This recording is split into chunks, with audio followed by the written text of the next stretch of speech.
Hello everyone, welcome to the 73rd chapter of 1000 vocabulary from the Hindu। अगर आपको इसके पहले वाले vocabulary के वीडियोस देखने हैं तो आप आई बटन पर क्लिक करके देख सकते हैं। चलिए वीडियो शुरू करते हैं। पहला वर्ड है रिहैबिलिटेट। मीनिंग है रिस्टोर समवन टू हेल्थ और normal life by training and therapy after imprisonment, addiction और इलनेस।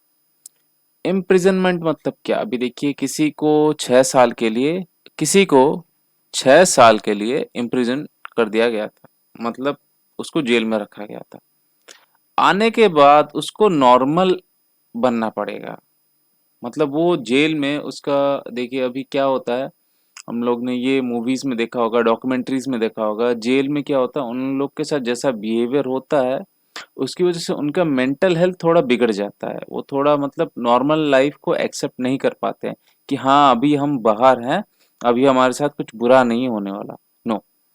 या फिर देखिए कोई एक इलनेस होता है, जैसे सोचिए आपका एक्सीडेंट हो गया है और आप 6 मंथ्स तक कोमा में थे। ठीक है, this is your coma period. ठीक है, जब आप कोमा में थे तो ऑब्वियसली आपका बॉडी जो है वो डिग्रेड हो गया होगा। आपकी बॉडी की जो ताकत होगी, आपका बॉडी का जो मास होगा, जितना आपका वेट होगा, वो सब कम हो गया होगा। तो धीरे धीरे आपका थोड़ा एक्सरसाइज करवा के धीरे धीरे आपको जो नॉर्मल बनाता है वो है रिहैबिलिटेशन। ठीक है, और उस प्रोसेस को रिहैबिलिटेट कहते हैं। ठीक है, अभी जैसे किसी का हाथ टूट गया है, वो धीरे धीरे थोड़ा थोड़ा एक्सरसाइज कर करके after his hand is totally, I mean doctor ने उसको क्लियर कर दिया है कि हाँ अभी तुम एक्सरसाइज कर सकते हो, थोड़ा थोड़ा धीरे धीरे एक्सरसाइज करके वो वापस से अपना वही स्ट्रेंथ जो पाता है, दैट इज रिहैबिलिटेट। अगला वर्ड है एसाइलम। मीनिंग है an institution for the care of people who are mentally ill. ये असाइलम का मीनिंग सिर्फ ये नहीं होगा। असाइलम का देखिए, हम उसको बोलते हैं मेंटल असाइलम।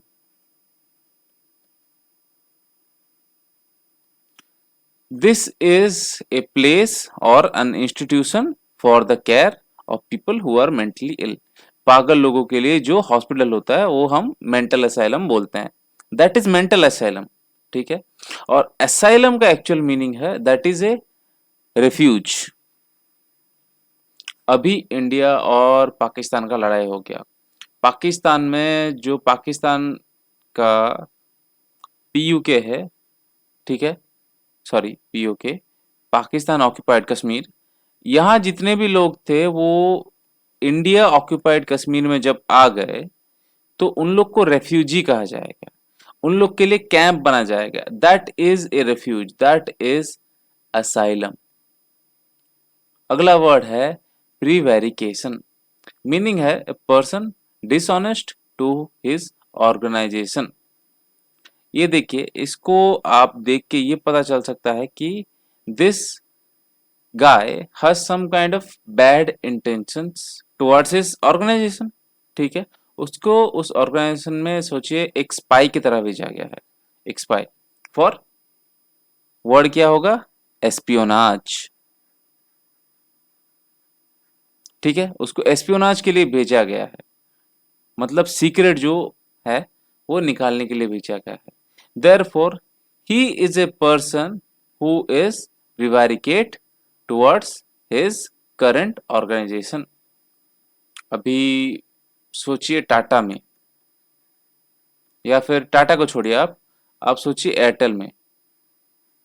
एयरटेल में क्या हो रहा है, जियो का एक बंदा एयरटेल में इंटरव्यू दिया, वहां गया, उसके बारे में जितना भी सब डाटा है वो सब जियो को भेजता रहा। ठीक है, जियो को भेजता रहा। That is prevarication, dishonesty. अगला वर्ड है एग्जासरबेटिंग। मीनिंग है make a problem, bad situation or negative feeling worse. आप बोल रहे हैं ये देखो, किसी ने, आपके दोस्त ने सोचिए नया गाड़ी लिया है, ठीक है, उसके बाइक के सीट पे एक स्क्रैच है, ठीक है, उसके बाइक का जो सीट होता है उस पे एक स्क्रैच है। आपने इधर उंगली लिया, उस स्क्रैच को पूरा करके उसके बाइक के सीट को पूरा फाड़ दिया। ये देख, अरे नया सीट लगा ले। That is making a problem worse. उसका प्रॉब्लम क्या था? उसका प्रॉब्लम था वो जो स्क्रैच। अभी स्क्रैच क्या बन गया? टीयर, ठीक है। आप उसका सिर्फ एक खरोंच था, आपने उसको पूरा फाड़ दिया। That is making a problem, bad situation or negative feeling verse. किसी को बुरा लग रहा है कि वो एग्जाम में फेल हो गया है, ठीक है। आप बोलेंगे जो लड़का नहीं पढ़ता था ही हैज पास्ड, ठीक है। ये लड़का पढ़ के भी फेल हो गया, ये लड़का ना पढ़ के भी पास हो गया। That is you are exacerbating. अगला वर्ड है इनडेकोरसली। मीनिंग है not in keeping with good taste and propriety, या फिर जिसको हम इम्प्रॉपर बोलते हैं। This is a hippie. वो लोग कुछ नहीं करते, बस एक जगह से दूसरी जगह जाते हैं। Okay, they say that they are पैसिफिस्ट्स, ठीक है, pacifist. One who does not believe in war, one who thinks that war is like a disease for the mankind. War should not be there. लड़ाई झगड़ा जिसको पसंद नहीं, they believe in peace. Okay, ठीक है, आप शांति में यकीन करते हो, ठीक है, बट हर जगह ऐसे हिप्पी की तरह कपड़े पहन के हर जगह जाना, दैट इज इम्प्रॉपर। या फिर अगर आप किसी की शादी में जा रहे हैं, there is a dress code that you have to wear a suit. आप एक टी शर्ट और एक 3/4 पैंट पहन के जा रहे हैं, 3/4 पैंट आप पहन के जा रहे हैं और एक टी शर्ट पहन के जा रहे हैं, that is improper, that is indecorously. अगला वर्ड है assertion। मीनिंग है a confident and forceful statement of fact or belief. अभी कुछ ही दिनों पहले जब कोवैक्सीन निकला और कोविशील्ड निकला, तो एक डॉक्टर ने क्या कहा? कोवैक्सीन और कोविशील्ड लेने के बाद भी 0.4% that is the death chance. मतलब 100 में से या फिर 1000 में से 4 out of 1000 people will die. That is a confident and forceful statement of fact or belief. उसको पता है, that is a fact, कि ऐसा होगा ही होगा। आप चाहे कोवैक्सीन लो या फिर Covishield low, death rate will be 4 out of 1000 because these vaccines are not perfect, these vaccines are not good enough. That is assertion. अगला वर्ड है incongruity। मीनिंग है the state of being incongruous या फिर incompatibility। ये देखिए, these are two pieces of a puzzle, ठीक है, these are two pieces of a puzzle। क्या हम इन दोनों को मतलब जोड़ सकते हैं? No, these are incompatible। This is you, this is your little sister या फिर little brother. You want the remote